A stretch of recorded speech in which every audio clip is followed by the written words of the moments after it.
I think most car people have an Italian supercar somewhere in their lineup of dream cars. Sadly, they're quite expensive, so today I'm going to look at 10 that you could buy for under £150,000, which is quite a lot of money, but actually relative to Italian exotics, not that ridiculous. Subscribe as well if you're one of the 72% of people that aren't subscribed watching this right now. Let's get straight into it.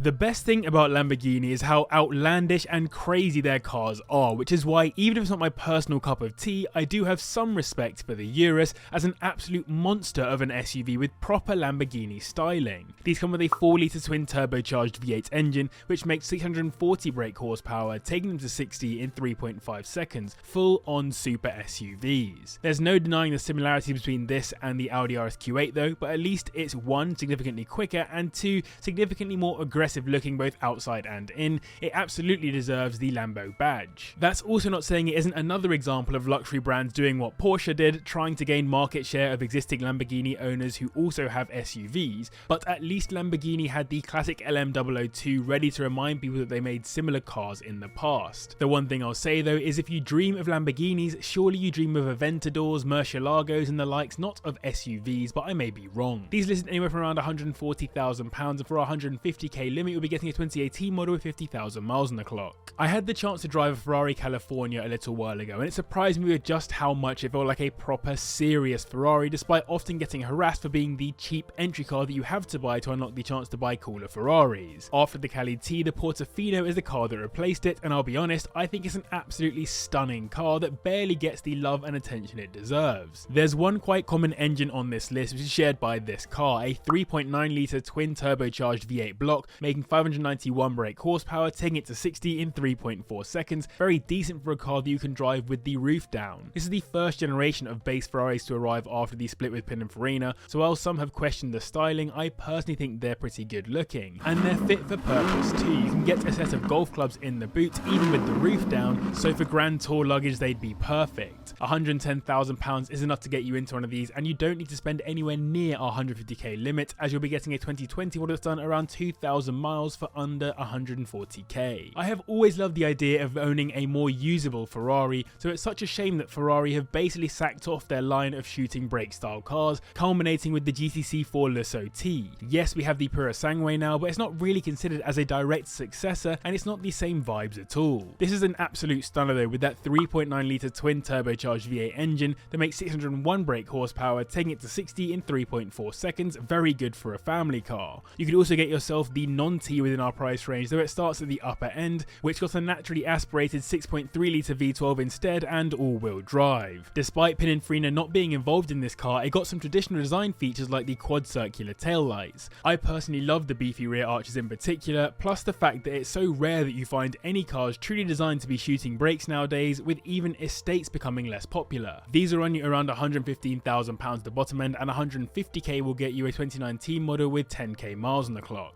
I had the amazing opportunity to drive a Ferrari 458 on track, and having driven both previous generations, the 360 and F430, I can tell you from a full package perspective, this might be all the Ferrari you could ever want or need. It handles beautifully, giving you bags of confidence, and it feels well put together, especially compared to those previous generations I mentioned, but most importantly, it's naturally aspirated with a 4.5-litre V8 engine that makes 562 brake horsepower, the least power on this list, taking it to 60 in 3.3 seconds. Pininfarina did sparkle some of their magic on this car, so I think with both Pininfarina and natural aspiration, it's the last of an era for the Ferrari brand. I think that design still looks fresh today despite this ending production in 2015, and as it's a bit older, fewer regulations have stopped it from sounding good, which helps. Specialists have mentioned transmission sensors can go wrong, but broadly major issues aren't really a thing with them too, so it'll just be typical expensive Ferrari maintenance. These have just recently dropped below the 100k mark, starting at around £98,000, with 150k being enough for a high-spec 2011 model with under 10,000 miles on it. The Ferrari Roma picked up where the Portofino left off as the base level Ferrari, but it made a pretty big change to the formula, given it comes as both a coupe and convertible. The Portofino and California had just come as hardtop convertibles, but the Roma returned to having a soft top roof, the first time we'd seen this on a front engine Ferrari in 54 years. You sadly won't get a Spider within our price range, but you will get a coupe starting around the 130k mark, and 150k will get you a beautifully spec'd 2022 example that's done around 15k miles. For that kind of money, you'll be getting yourself another 3.9 litre twin turbocharged V8 engine, which makes 612 brake horsepower, taking it to 60 in 3.3 seconds, matching the 458. It was inspired by the Ferrari 250 GT Lusso, and somehow it has a different level of road presence. Maybe that's in the cool spec options Ferrari offer, or maybe it's just a badge. But given many people had to buy these to open up other Ferrari purchases, there are plenty of averagely spec'd examples at the bottom end of prices, so look for something a little nicer if you can. So I hope you guys enjoyed this video. If you are, then do hit the like button and subscribe as well if you're new. And let me know in the comments down below, what is your favourite ever Italian car? Back over to Lamborghini now with the Huracan. Lamborghini don't really do entry-level cars in the Grand Touring class like Ferrari do. Instead, you go straight in with a supercar, and the Huracan picked up where the Gallardo left off as the base sports car, effectively competing with cars like the Ferrari 458 and 488. But it's 2/10 quicker to 60 than the 458, with its 5.2 litre V10 engine making 601 brake horsepower, taking it to 60 in 3.1 seconds. That engine came from the facelifted Gallardo and is shared with the Audi R8 V10 Plus, as is much of the rest of its platform. It looks and feels so much more modern inside than the Gallardo 2, but it also followed the Gallardo's lead with its involvement in motorsports with the Super Trofeo, GT3 and GT2 examples, and it's won the 24 Hours of Daytona multiple times. These start at around the 110k mark, and for 150k you'll be looking at a 2018 model with around 5,000 miles on it. At the higher end of our price range, you'll also get some seriously good specs, as you're not that far away from getting into the more aggressive Performante. Competing with the Huracan and a successor to the 458 was this, the 488. I think across Ferraris right now, if you're really into getting a proper supercar with more modern amenities, this is likely the right car for you. I personally think the 458 is the best value for money Ferrari on this list, but the 488 is enough of a jump in modernity to be potentially worth the extra cash. It's also quicker than the Huracan thanks to its 3.9 litre twin turbocharged V8 engine that makes 660 brake horsepower, taking it to 60 in 3 seconds. Not bad at all for a rear wheel drive car.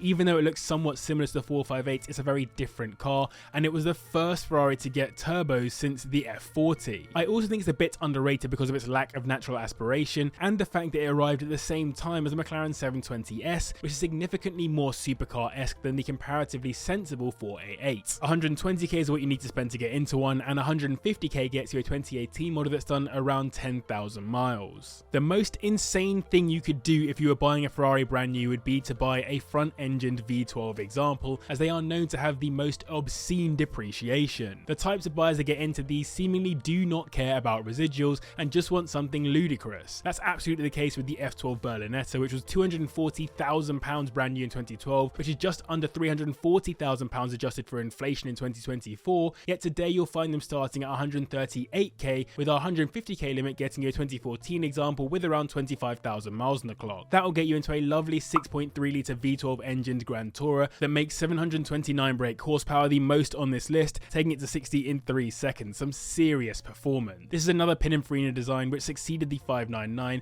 and this is a highly controversial opinion apparently, but I actually prefer the 599. That's not to say this isn't probably better in every way. It's more powerful, faster, more modern, and will probably maintain values better than the 599 from now on. I mean, Top Gear literally named it the supercar of the year on its release, not even in TDF spec.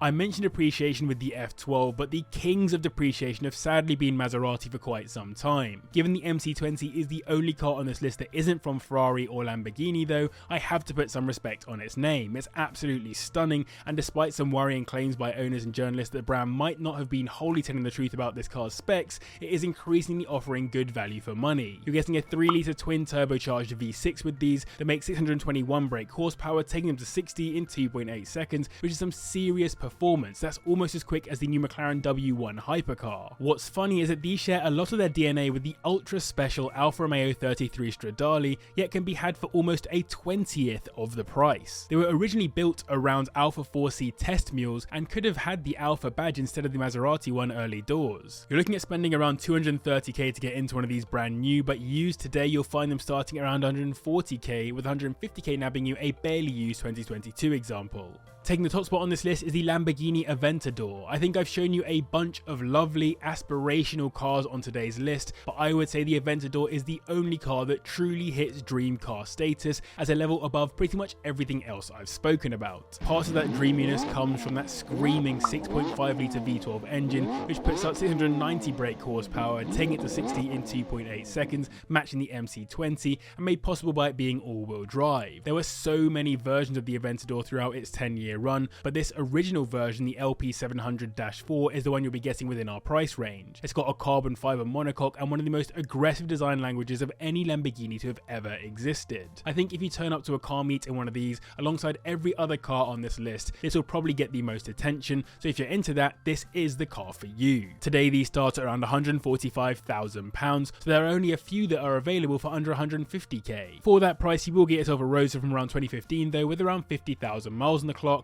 and it's worth mentioning its predecessor, the Murcielago, is already significantly more expensive. So there you have it, 10 depreciated Italian supercars. Do click on screen right now to see a bunch of depreciated Ferraris instead specifically. Thanks to you guys for watching, to patrons their support, and I'll see you in the next one.